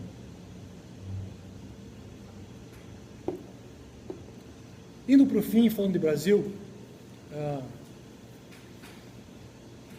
a penetração da escola austríaca de economia no Brasil se deveu em grande parte à fundação do Instituto Mises, o site, que começou a nos oportunizar aquela riqueza de artigos, ensaios, livros, vídeos, e depois nos eventos que eles estão fazendo. Um diagnóstico aqui do Instituto Mises, eles publicam diariamente artigos, eles já têm mais de 50 livros publicados, a maioria deles está online, lá gratuito para baixar, e também para comprar na loja deles. Tem o programa de podcast do Bruno Garchagen, muito bom. Palestras, cursos online eles disponibilizam. Eles fizeram algumas vezes o seminário de escola austríaca. Em 2010, 2011 teve a primeira. Não, 2010 foi a primeira. 2011. Não, foi 2011 a primeira, 2012 a segunda. Depois eles fizeram, acho, só mais uma ou duas, e não teve mais. Mas eles trouxeram os grandes nomes da escola austríaca, que nós só lia no site americano. O Hoppe, Mark Thornton, Lew Rockwell, David Friedman, Eles trouxeram vários caras top, Esse assim. ano eles trouxeram o Walter Block também. Walter Block, então toda aquela turma que antigamente nós saía no site americano, eles trouxeram aqui para palestrar. Foi um marco essa realização dos seminários, tinha assim 300 pessoas no auditório, era muito bom. Começou em Porto Alegre, inclusive. O primeiro e o segundo seminário do Escola Austríaca foi em Porto Alegre, no fim de semana que antecedia o Fórum da Liberdade. Eles aproveitaram o público em torno do Fórum da Liberdade, que dá 3 mil pessoas, e faziam os seminários lá no hotel. Agora, do ano passado, esse ano para cá, fizeram uma pós-graduação em Escola Austríaca. Inclusive tem a Mariana, que é professora da pós, alguma matéria que é aqui de Panambi, a Mariana Piaia. Ela é professora, estuda Escola Austríaca, já foi no Mises Americano fazer curso. É professora lá. E eles criaram também o projeto Summer School, que é mais voltado a estudantes, mas não só, que é uma semana de verão, janeiro, fevereiro, se reúnem numa chácara lá no Rio, num hotel retirado, e ficam de imersão só com palestras sobre escola austríaca, liberalismo, aí tudo, a área jurídica, econômica, filosófica, sociológica. É muito interessante esses formatos Summer School que eles fizeram. E a revista Mises. A revista Mises foi uma gigantesca realização deles. Eu tenho todas elas lá. Voltada 100% à academia. É uma revista acadêmica, interdisciplinar de filosofia, direito e economia. Ela tem 5 grandes seções: epistemologia e ética, economia e praxeologia, história do pensamento econômico, sociedade, legislação e política e crítica cultural. Muito boa essa revista. Quem quer aprofundar mais área acadêmica, quer ir para a área acadêmica, ver como se escreve artigos, a discussão que se trava, é um prato cheio essa revista, é uma grande riqueza. Já está na edição 5, se não me engano. Ela é semestral, mas eles estão publicando quase que a cada ano, assim, saiu. Ela tem umas 300 páginas, artigos de 8, 15 páginas cada uma. Academicamente obrigatório. Para quem tem interesse na área, tem que ir adquirindo e lendo isso aí.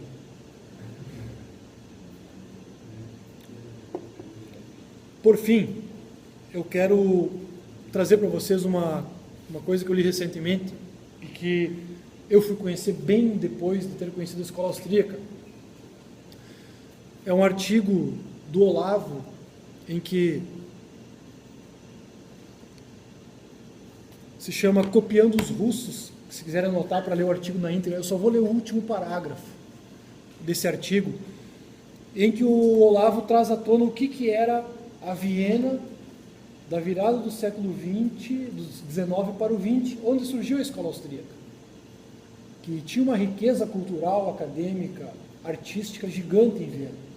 A Escola Austríaca era um ponto de luz num céu estrelado que acontecia na cidade de Viena, nesse período aí da virada do século XX e as primeiras décadas do século XX, quando surgiu a Escola Austríaca enquanto escola. Eu vou ler para vocês, para não deixar vocês cair na falha que muitos caem de achar que a Escola Austríaca é uma realização fantástica e isolada, e não se trata disso.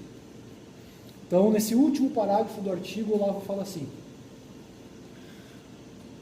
uma coisa que sempre me impressionou entre os liberais é a paixão com que aderem à Escola Austríaca de Economia, tratando-a como um conjunto de fórmulas gerais abstratas, transportáveis às mais diferentes situações, sem jamais mostrar o mínimo interesse pelas condições culturais muito peculiares que na Viena do começo do século XX permitiram e fomentaram a emergência dessa escola.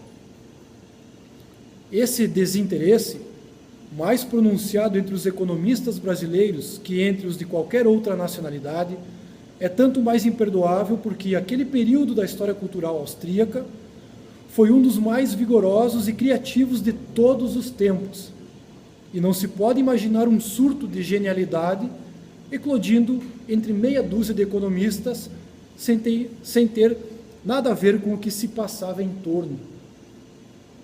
A Viena daquela época era um ambiente de intercâmbio intelectual intenso, propiciando a fecundação mútua entre os mais diversos campos da atividade intelectual e artística. A economia de Ludwig von Mises e Friedrich Hayek não é uma coisa em si, brilhando isolada no céu das ideias puras. É o fruto de uma atmosfera intelectual de intenso diálogo entre todas as disciplinas das artes e das ciências. Atmosfera que, por sua vez, não se pode compreender sem a referência ao quadro político do Império Austro-Húngaro. Ironicamente, duas das fontes mais valiosas para o estudo desse período têm traduções brasileiras. O Mundo em que eu Vi,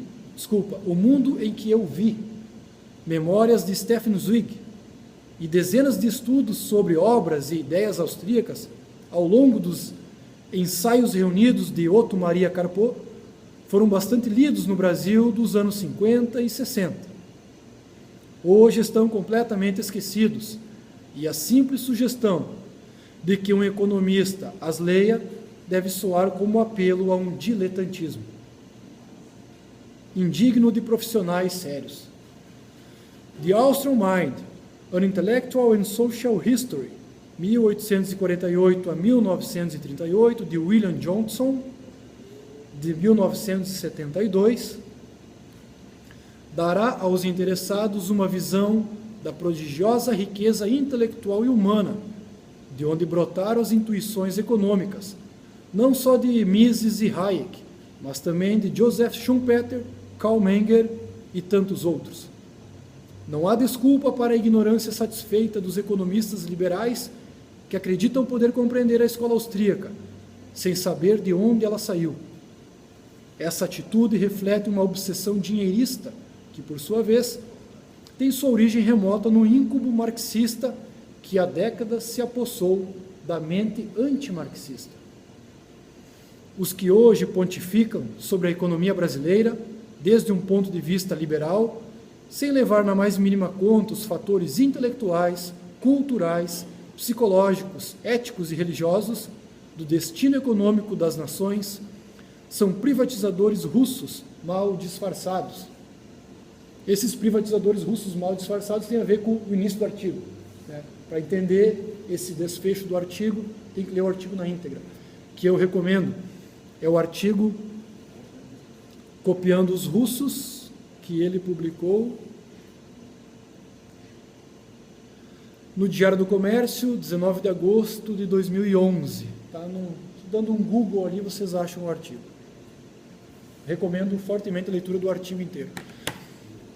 Para concluir, Eric Wegelin, o maior filósofo do século XX, alemão, que foi para a Áustria, morar em Viena na década de 1910, quando criança ainda, e iniciou seus estudos acadêmicos em 1918. Portanto, coincidentemente com o seminário de Mises que estava iniciando, ele escreveu um livro chamado Reflexões Autobiográficas, que foi publicado na década de 70 e poucos. O Wegelin morreu em 85. Wegelin nasceu em 1901, se não me engano, e morreu em 85. O primeiro capítulo das autorreflexões biográficas dele se chama A Universidade de Viena. E aí ele mostra o que ele viveu na década de 20 em Viena. Então ele fala que ele participava de vários eventos, além da faculdade de, acho que era Direito que ele fazia na época. Todo mundo fazia Direito na época, né? Parece hoje.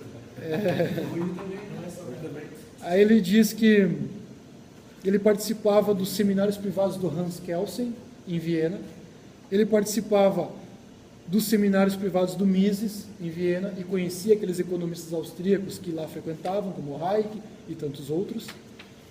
Ele menciona das participações ou da contribuição que em Viena acontecia naquele mesmo instante da Escola de Física Teórica, o Instituto Austríaco de Estudos Históricos. Ele cita Otto Brunner, Teoria sobre o Feudalismo Medieval, que começava a nascer naquela época, História da Arte, o Instituto de Estudos de Pré-História, o Instituto de Música Bizantina, tudo isso era onde ele circulava. O Wegelin, ele participava, hoje numa coisa, amanhã noutra, outro dia, e assim por diante. 3 escolas de psicologia ou psicanálise surgiram em Viena num quarteirão. Freud, Adler, Jung. Jung não era... Era discípulo de Freud. Eu acho que era o Frank, Viktor Frankl, se não me engano. Ah, pode ser também. Era 3 escolas de psicologia influentes que nasceram em Viena num quarteirão. Num quarteirão tinha 3 escolas, ao mesmo tempo. Então, essa era a Viena do início do século XX, na qual a escola austríaca era um dos pontos que lá brilhava. Então, eu achei oportuno não pecar na falha de trazer tudo isso sobre a escola austríaca e não mencionar que ela era um componente do ambiente cultural, intelectual, artístico e acadêmico muito efervescente que tinha no que foi, segundo Olavo, talvez o maior centro cultural na história humana, em termos de tanta coisa acontecendo em várias áreas do conhecimento humano ao mesmo tempo. Depois de Viena, no início dos anos 20, acho que mais nada aconteceu, a coisa só. Então é uma época que vale a pena ser estudada no todo, tem livros que indicam, que contextualizam essas grandes realizações. E eu encerro então com a situação do Mises, no espírito da palestra, no espírito do nosso grupo, no nosso espírito. A economia não pode ser relegada às salas de aula e aos departamentos de estatística, e nem pode ser deixada a cargo de círculos esotéricos. A economia é a filosofia da vida humana e da ação, e diz respeito a todos e a tudo. É o âmago da civilização e da própria existência do homem. Então, muito obrigado, eu fico por aqui, podemos conversar mais um pouco, dúvidas, contribuições e continuar a conversa. A gente vai ter um coquetel agora, aí, vamos comer, tomar uma cerveja, enfim, a gente pode seguir a nossa conversa por aqui. Obrigado.